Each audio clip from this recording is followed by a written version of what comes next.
Hi guys, so ayan, hiwain natin yung ating mga gulay dahil tayo ay magluluto ng sinigang na baboy. Dahil Sunday ngayon, it's family day, sabay-sabay tayo magluluto ng sinigang. Ayan, hinihiwa ko na nga pala ang ulo ng okra. At hindi ko na yan hiniwa guys, hindi ko na yan hiniwa-hiwa. Tinanggalan ko lang ng ulo. And ayan, next ay kangkong. Putol-putulin natin ang kangkong para hindi tayo magbulunan.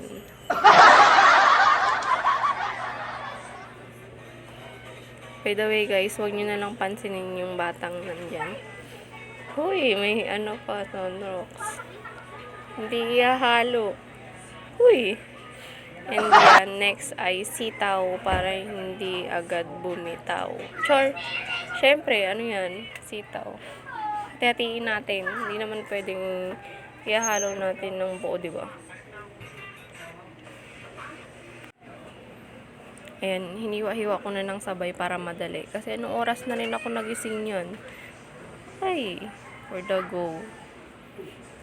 After kong hiwa-hiwain ang sitaw. Ayan. Guys, baka magtaka kayo nga pala. Before ko yan hiwa-hiwain, hinugasan ko muna yan para, you know, clean and yummy. Wow! Back to the topic. Ayan. After nya, naghiwa na nga pala ako ng kamatis. Ang kaganda daw ng kutis pag tayo ay kumain ng kamatis.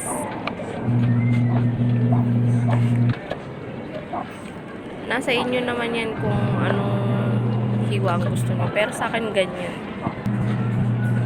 And after nyan, next na ay ang sibuyas.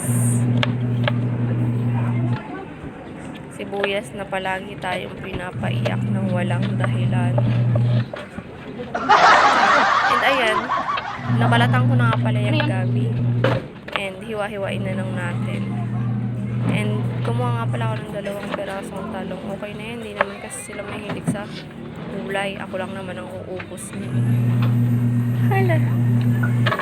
Ayan, hiniwa-hiwa, ginayat-gayat natin. After nyan, nagpainit na ako yan at nilagay ko na ang sibuyas, kamatis. And after ng kamatis, ilalagay na natin ang karne. Hiwa-hiwain. Next na natin ang karne. Ayan. Pag nagluluto ako ng sinigang guys, inaano ko muna yan. Hindi ko pinapakulo muna.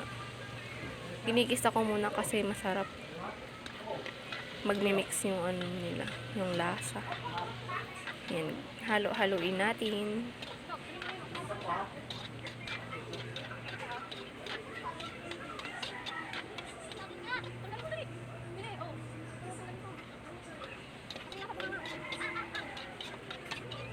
Halo-haloin natin hanggang sa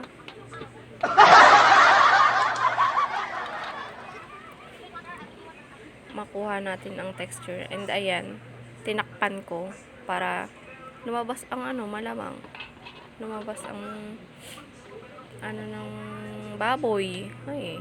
At nilagyan ko na nga pala ng tubig na galing sa gripo.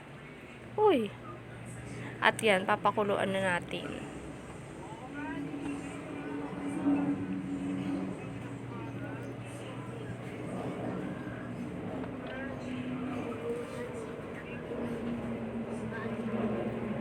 After natin pakuluan, isasabay ko na nga pala ang sitaw.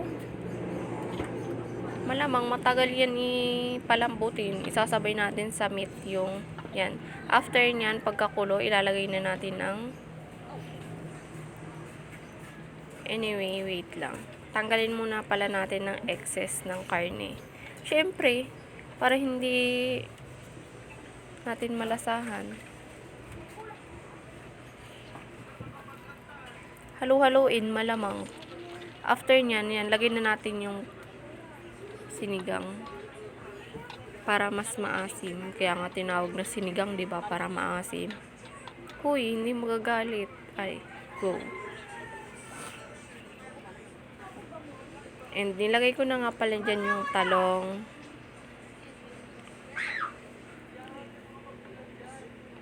okra, and then talbos ng kangkong. Syempre, nilagyan ko lang ng green na sili para sumipa kahit konti. And ayan, luto na. Syempre, it's plating time. Oh. Yun lang naman. Kain na tayo. Happy Sunday and enjoy. Thank you for watching. Bye-bye. Please follow me. Thank you. Bye. Love you. Huy.